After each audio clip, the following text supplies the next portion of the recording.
25 years ago, the world as we know it changed. A virus spread so wide and so rapidly, it was unable to be contained by any of the world's major governments. Deaths caused by this virus resulted in a mysterious wave of reanimation. This was the start of the deadliest conflict in human history, the war between the living and undead. However, from the ashes of war, something unexpected has emerged. Those who were once thought to be our enemy, mindless corpses walking the earth trying to satiate a never-ending hunger for flesh, have shown something not even the most brilliant of minds could comprehend or predict. Intelligence. Across parts of our country, undead American communities have started to form. Once feared, they now seek peace and coexistence with the living. A notion that might be hard, especially for those who have survived the war, to grasp or even understand. But for the undead, it is a chance to redefine what it truly means to be alive. I'm Chadwick Thunderdong, and this is Half Hour. So, is this primarily like an undead community, or? There's more and more of us all the time, but it's still mostly human. I mean, there's a couple guys that I hang around with that are dead. There's one right there. That's Zach. Hey, Zach, you getting your mail? Hey, buddy. He's pretty freshly dead. Not really mastered the art of speaking while dead. Yeah. Good guy though. Good guy. We were invited into the home of one Brandon Stedman, an undead American who has helped establish a community right here in Middle Tennessee. He hopes to shed light on the plight of undead Americans and hopes that the living will one day understand their want to be reintegrated back into society. Mr. Stedman, thank you so much for joining me on your first TV appearance. It's an honor, truly. Well, I appreciate that. Brando is fine though. Gotcha. Okay, so my first question here, just to lay out a little bit of a ground rule. Do you prefer the term undead American? In the media and things, we've heard walker and geeker and Undead American is fine. Life's not really that different. I get ready for work every morning, and I take the bus when I can catch it and there's no one else on there. That's the only times they'll really let me ride the bus. So what kind of eggs are these? Or These are just regular eggs. regular eggs? Still meat. I don't care what vegetarians say. It's still meat. Right. It comes from an animal. So you do this every morning. Is this, kind of a pre-work ritual for you, or? Well, I don't really have a good concept of time, so it's not really a morning thing. I just kind of do it when I think about it because despite what you may believe, I don't actually experience hunger. So it's more of a routine thing than I even eat at all. More like a formality, I guess, huh? You could say that. Do you think part of it might be you trying to, cling on to what used to be, or, is this a new thing for you? Did you do much of this while you were alive? Who doesn't make eggs? So some humans say that they can smell death on you. Is that kind of an insult, or is that really just part of the brand? Well, look, I'll go through a whole can of Old Spice in the morning, and I'll be stinking by noon. I do what I can, but I apologize if I do smell a bit. It's just part of it. After the war, kind of walk me through how that was. I understood you went into hiding after the war. Yeah, I wandered for a bit, tried to stay away from as many battles as I could, just because I can't run very quickly. And you hid in something a bit unorthodox side. It's my understanding, right? Yeah, famously, I hid 6 years in a septic tank.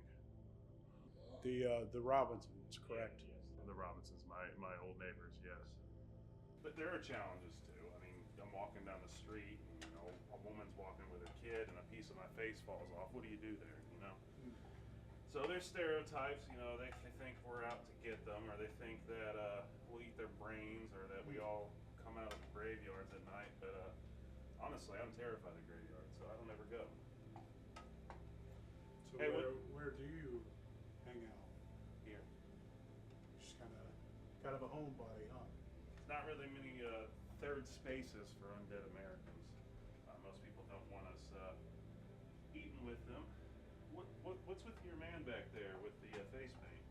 Oh, you mean this guy? I mean, he's trying his best. I think he looks pretty good, right? Yeah. So you'll have to excuse him.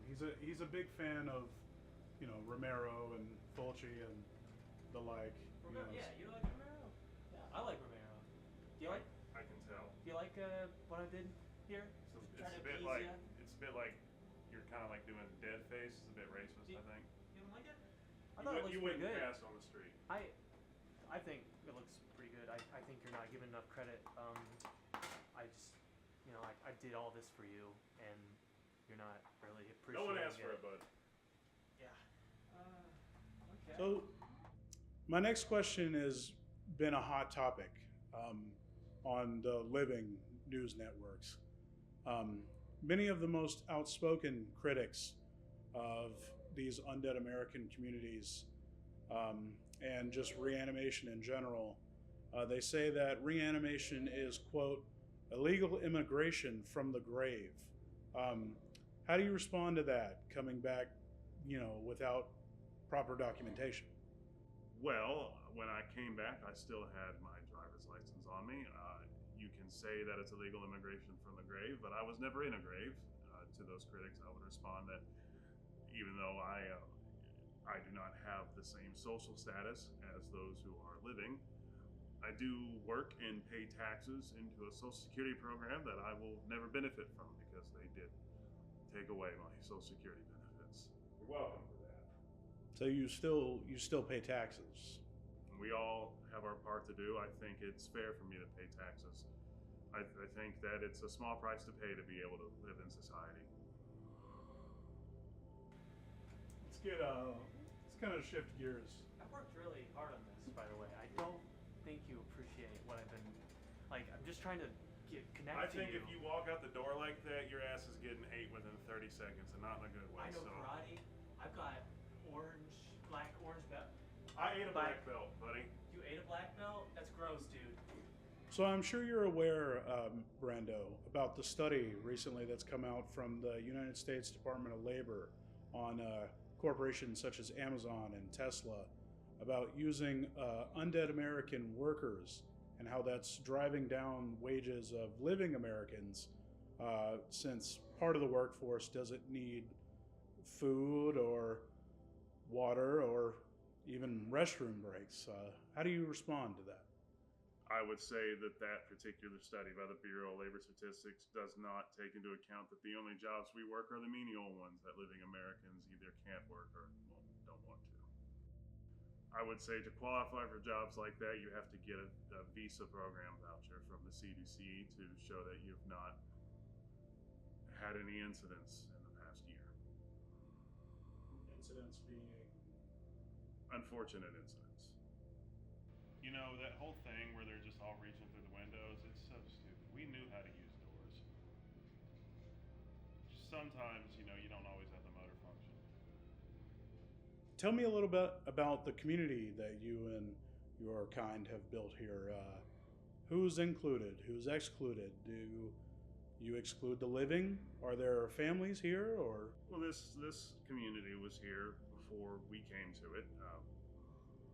We were fortunate enough that the managers of the property were willing to take our money, and several of us who have the voucher program were able to procure places to live.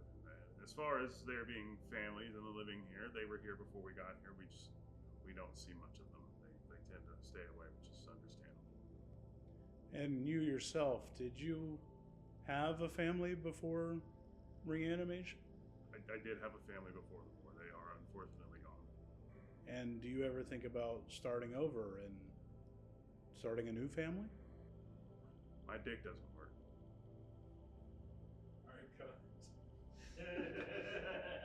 In a world still haunted by its past, one thing has become clear: intelligence does not stop at the grave.